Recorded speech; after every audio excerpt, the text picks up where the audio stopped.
melaksanakan puasa di bulan Ramadan, iman dan ihtisaban, penuh iman dan mengharapkan ridho Allah Subhanahu wa taala, maka dosa-dosa kita yang lalu diampuni oleh Allah Subhanahu wa taala. Amin ya rabbal alamin. Panjenengan hadir di sini karena berharap mendapatkan keberkahan bulan Ramadan, mendapatkan ampunan ikut Allah Subhanahu wa taala. Betul Pak? Betul Bu? Alhamdulillah.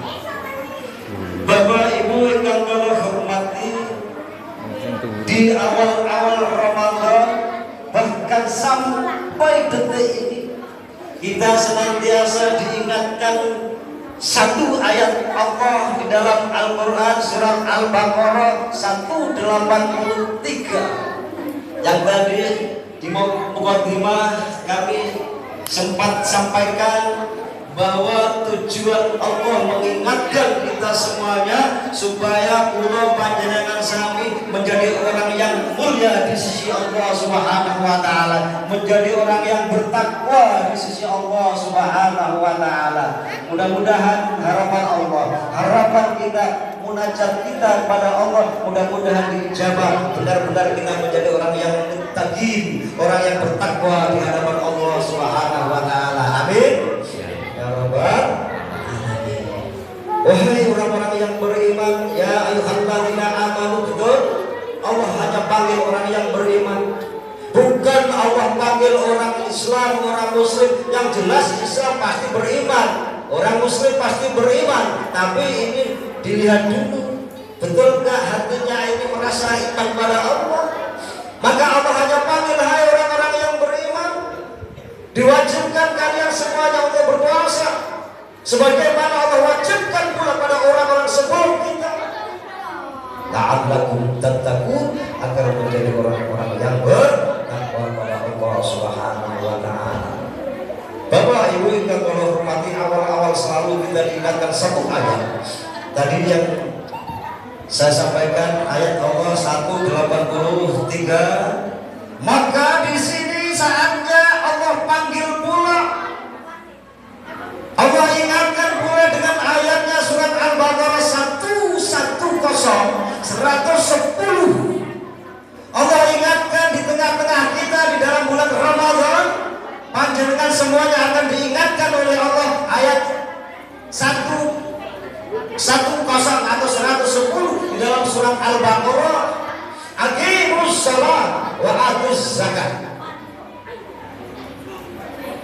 Saat kita ini diingatkan oleh Allah mulai pertengahan bulan Ramadan sampai akhir bulan Ramadan, kita semuanya diingatkan oleh Allah dengan ayat Allah tadi, aqimus shalah wa atuz zakat. Tegakkan salat dan tunaikan zakat. Betul Pak? Betul ya? Ayat ini tidak bisa dilepas, perintah ini tidak bisa satu persatu, harus dua-duanya bersinambung, ada kaitannya. Kita hanya sholat saja, tidak menunaikan zakat, maka sholat kita akan ditolak oleh Allah Subhanahu wa taala. Paham? Kita hanya zakat saja, tidak sholat, maka zakat kita pun akan tertolak. Maka ada yang namanya zakat tahunan, namanya zakat fitrah. Ini segera kita harus tunaikan zakat pribadi ini. Tentunya di mushola sini ada namanya amil zakat, mungkin panitia kecil-kecilan. Wonten Pak Ustaz? Wonten. Ada ya. Maka apapun yang panjenengan diamanati oleh umat, sekalipun itu di mushola sini ataupun di luar, kalau sudah diamanati menjadi panitia, menjadi sesepuh, menjadi tertua, harus bertanggung jawab apa yang dipimpinnya. Termasuk panjenengan sebagai ketua panitia amil zakat, sudah saya katakan seperti itu. Panitia kecil-kecil mengumpulkan zakat, menerima zakatnya para muzaki, para orang-orang yang berhak zakat, wajib zakat ini dikumpulkan di musala sini. Betul Pak Ustaz ya? Ini panjenengan apunten saya harus sampaikan, harus benar-benar satu sidik. Yang kedua harus amanah. Yang ketiga harus tabligh. Yang keempat harus fatonah.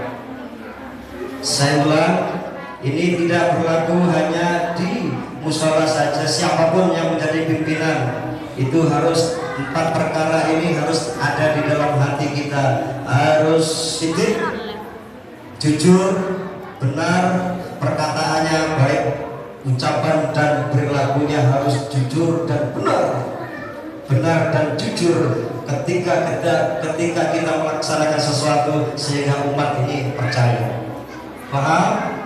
Jadi yang pertama harus dipegang ini adalah sidik, benar, jujur ucapan dan perilakunya. Yang kedua sidik amanah, harus bisa dipercaya, harus bertanggung jawab dengan amanah ini.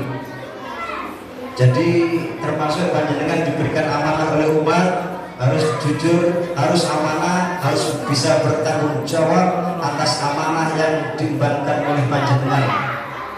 Ini masalah agama yang harus diterapkan lebih-lebih. Kita yang paham agama namun kita tidak amanah, hati-hati.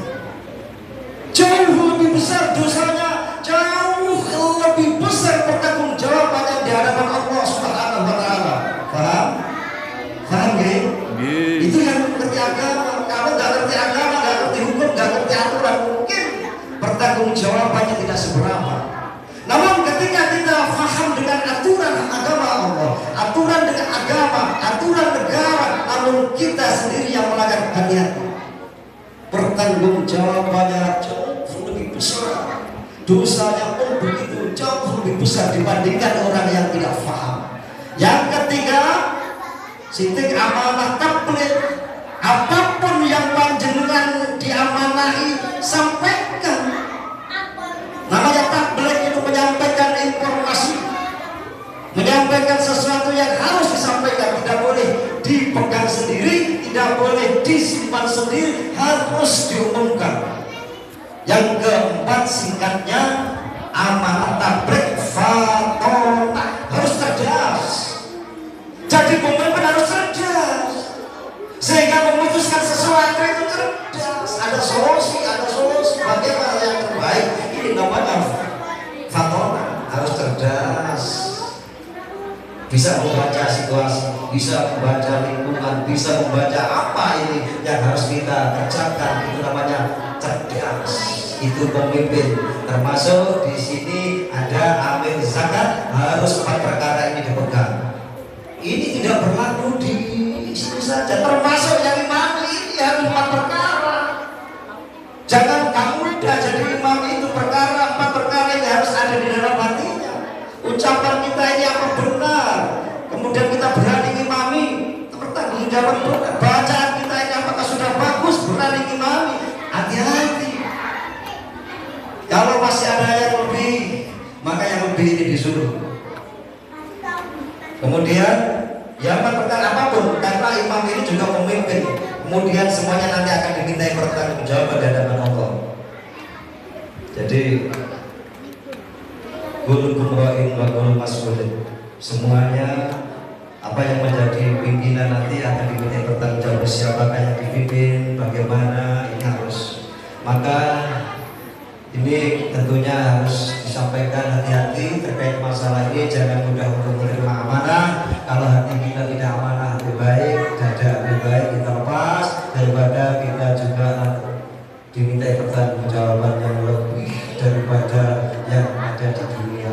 Lebih-lebih bagi kita yang memahami alif kata sajid ini, ngerti bismillahirrahmanirrahim.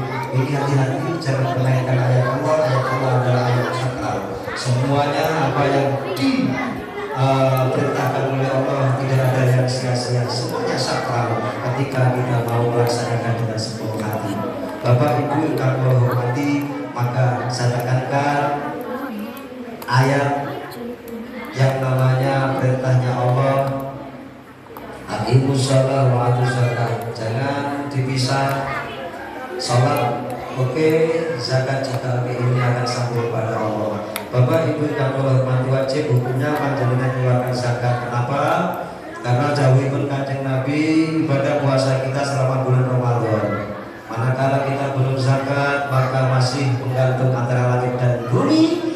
Illa bi zakatul fitri, kecuali dengan membayar zakat fitrah. Mudah-mudahan panjenengan senantiasa diberikan kemudahan oleh Allah, ditambah rezekinya yang banyak, halal, amin ya rabbal alamin. Kemudian saya ingatkan lagi, namun tadi hanya satu, saya tambah dua lagi. Perintahnya Allah, ayatnya Allah yang tidak bisa salah satu yang dikerjakan harus dua-duanya. Yang pertama, aqimus shalah wa atuz zakat. Yang kedua, atiullah wa atiur rasul. Taat kepada Allah juga taat kepada Rasul. Taat kepada Allah tapi tidak taat kepada Rasul, maka tertolak taatnya. Taat kepada Rasul saja tidak taat kepada Allah, maka sama saja tertolak. Yang kedua, ini nomor satu saran, anis kurli wali daika, syukurlah kepadaku katanya Allah. Yang kedua, syukur pula kepada dua orang manusia, bapak dan ibu. Kita hanya bersyukur kepada Allah atas nikmat yang Allah berikan. Namun kita berani dengan orang tua, maka tertolaklah syukur kita kepada Allah. Sama kita baik dengan orang tua, namun tidak baik dengan Allah, itu pun ditolak. Artinya tiga perintah Allah ini harus dijalankan dengan ikhlas, penuh tanggung jawab, hanya semata-mata ingin mencari ridha Allah Subhanahu wa Ta'ala. Bapak Ibu yang hormati, perkataan dengan saya kula sampaikan, mugi-mugi menjadikan pemicu semangat panjenengan. Mudah-mudahan hadir panjenengan juga dinilai oleh Allah nilai ibadah, nilai-nilai yang baik.